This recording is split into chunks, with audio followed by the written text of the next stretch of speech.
సాక్షాత్తు ఎస్ఐలను ఉపయోగించుకుంటూ పోలీసులను కలెక్షన్ ఏజెంట్లుగా వాడుకుంటా ఉన్నారు. ఎమ్మెల్యేలు వ్యాపారం చేస్తారు. మద్యం దగ్గర నుంచి, ఇసుక దగ్గర నుంచి, మట్టి దగ్గర నుంచి, నియోజకవర్గంలో జరుగుతూ ఉన్న ప్యాకాట క్లబ్బుల నుంచి అన్నింటిలోనూ కూడా ఎమ్మెల్యేల దగ్గరుండి నడిపిస్తారు. పోలీసుల దగ్గరుండి వాళ్ళకు ప్రొటెక్షన్ ఇస్తారు. దగ్గరుండి పోలీసులు వాళ్ళ దగ్గర నుంచి మామూలు వసూలు చేస్తూ ఉన్నారు. మామూలు వసూలు చేసి పోలీసులు ఇంత, ఎమ్మెల్యేలు ఇంత, చంద్రబాబుకి ఇంత, లోకేష్కి ఇంత అని చెప్పి పంపకాలు జరుగుతూ ఉన్నాయి. రాష్ట్ర వ్యాప్తంగా ప్రతి నియోజకవర్గంలో ఇదే జరుగుతూ ఉన్నాయి. ప్రతి గ్రామంలోనూ బెల్ట్ షాపులు కనిపిస్తూ ఉన్నాయి.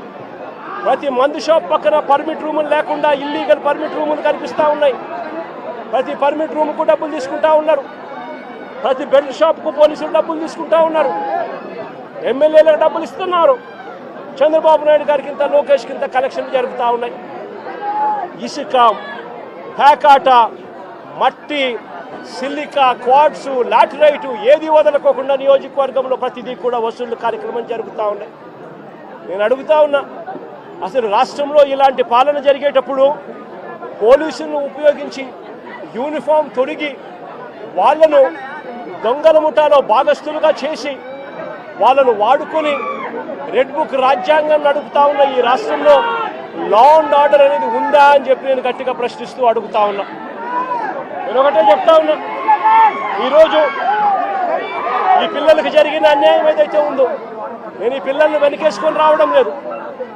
పిల్లలు అన్నాక వీళ్ళు వయసులో ఉన్నప్పుడు ఏదేదో కేసులు పడిండొచ్చు, గొడవలు జరిగిండొచ్చు, కేసులు పడిండొచ్చు, కేసులు ఉండిండొచ్చు. ఆ కేసుల్లో ఎవరిది న్యాయము, ఎవరిది ధర్మము అని చెప్పి నాకు తెలియదు. నేను దాన్ని వెనకేసుకొని రావడం లేదు. కానీ ఒక పద్ధతి అనేది ఒకటి ఉంది అనేది మాత్రం ఖచ్చితంగా చెప్తా ఉన్నా. ఆరోపణలు చేసే వ్యక్తులే జడ్జిల కింద మారిపోకూడదు అని మాత్రం గట్టిగా చెప్తా ఉన్నా. ఆరోపణలు చేయడం మీద ఆరోపణలు మీరు చేసినప్పుడు జడ్జిలుగా ఉన్న కోర్టులు ఇరువైపులా వాదనలు విన్న తర్వాత ఎవరిది అన్యాయము, ఎవరిది న్యాయము అని చెప్పి వాళ్ళు కోర్టుల్లో తీర్పులు ఇస్తారు. ఆ తీర్పు ఇచ్చేదాకా కేసులున్న ప్రతి ఒక్కరూ ముద్దాయి అయిపోడు అన్నది మాత్రం ఖచ్చితంగా గట్టిగా చెప్తా ఉన్నా.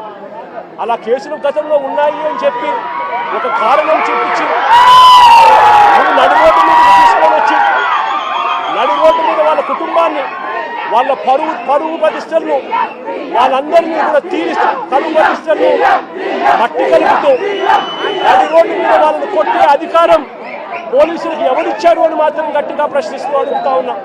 ఇప్పుడు ఈ పాప పెళ్లి కావాల్సిన పాప, ఈ పాప ఇంజనీర్, ఇదే కుటుంబంలో ఉంది. వీళ్ళ కుటుంబానికి సంబంధించిన పరువు ఎవరు తీసుకొని ఇస్తారు అని చెప్పి నేను అడుగుతా ఉన్నా. ఈ రకంగా వీళ్ళ కుటుంబాలతో ఆడుకోవడం ధర్మమేనా అని మాత్రం ఖచ్చితంగా అడుగుతా ఉన్నా. రాకేష్ చెల్లెలు engineer, Victor junior advocate, Victor చెల్లెలు కూడా ఇంజనీర్, విక్టర్ వాళ్ళ నాన్న